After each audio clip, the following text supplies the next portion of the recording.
Esse é o resumo da revisão trimestral de setembro de 2025. E de forma bem resumida, eu vou passar um pouquinho do que nós vimos nessa reunião. Começando pelo âmbito internacional, nós olhamos para as tarifas comerciais impostas pelo presidente Trump, um movimento que foi visto como vitorioso no mercado, porque ele conseguiu aumentar as tarifas sem ter grandes retaliações. E ainda fechou acordos importantes com a Europa e com o Japão de investimentos nos Estados Unidos. Respectivamente, esses investimentos são de 600 bi de dólares e de 550 bi de dólares. Além disso, ele também fechou um acordo com a Europa de compra de 750 bilhões de dólares em energia norte-americana. Trump vinha pressionando forte o Fed, Banco Central Americano, por cortes de juros, fazendo isso com ataques a Jerome Powell, presidente do Banco Central Americano. Ele tentou também demitir a Lisa Cook, uma governadora do Fed, e ainda indicou Stephen Miran, um apoiador e conselheiro econômico do presidente Trump,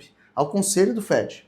Esse movimento traz um impacto negativo, onde basicamente a gente tem uma independência questionada do Banco Central Americano, que perde credibilidade perante investidores globais. A expectativa do mercado era de um movimento de queda de juros que já aconteceu, agora no mês de setembro que se encerrou. Mas olhando alguns dados, como a inflação americana, que ainda não estava dentro da meta, e o índice de desemprego que segue nas mínimas históricas, talvez não fosse o melhor momento para derrubar juros. Então justamente esse movimento deve ter vindo por conta de pressão política. O país tem uma economia forte, com crescimento contratado para os próximos anos, pelo menos no curto e médio prazo, com investimentos maciços em inteligência artificial e energia.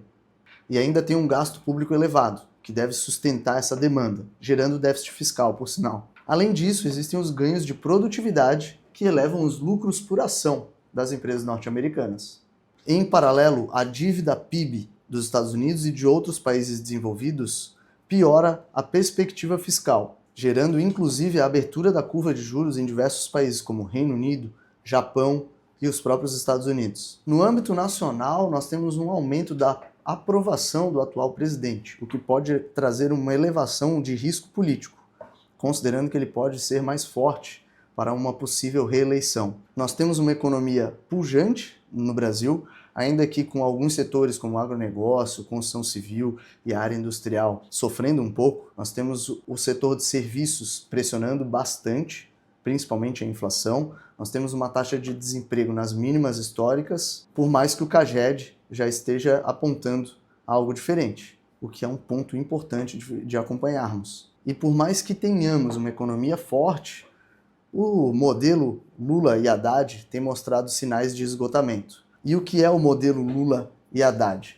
Basicamente um modelo baseado em expansão do gasto público via novo arcabouço fiscal e indexação automática de despesas, o aumento artificial do poder de compra, com transferências diretas de renda, a expansão do crédito, que tem sido o motor complementar da demanda, e além disso ajustes tributários de caráter redistributivo, onde basicamente o governo busca aumentar a arrecadação sobre grupos de maior renda e patrimônio. E o fiscal do Brasil é o ponto mais relevante. Aqui vale a pena termos uma conversa mais no detalhe, pois quando olhamos para o orçamento discricionário ou aquele pedaço do orçamento governamental que ele tem liberdade de investir, que não é o orçamento obrigatório, vamos lá. Orçamento obrigatório é aquele em que o governo não tem opção do que fazer com aquele orçamento, pois é basicamente para manutenção da sua vida. É o valor para que se mantenham os custos fixos do governo federal, digamos assim. E o orçamento discricionário é o orçamento livre, que ele pode investir na população. Esse orçamento discricionário tende a zerar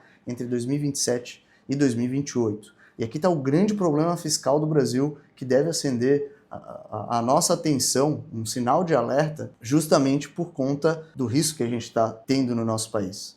E deve trazer mais importância para o movimento de diversificação, principalmente olhando para a internacionalização, ok?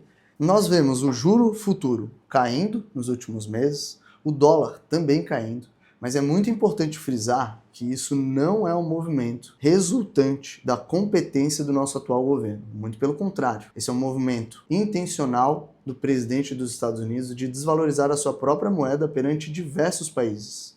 Tanto que não só perante o real que o dólar está se desvalorizando, não só o real está se valorizando frente ao dólar, mas outras moedas também. Então, se você não participou da revisão completa e viu esse resumo e tem alguma dúvida, fala comigo.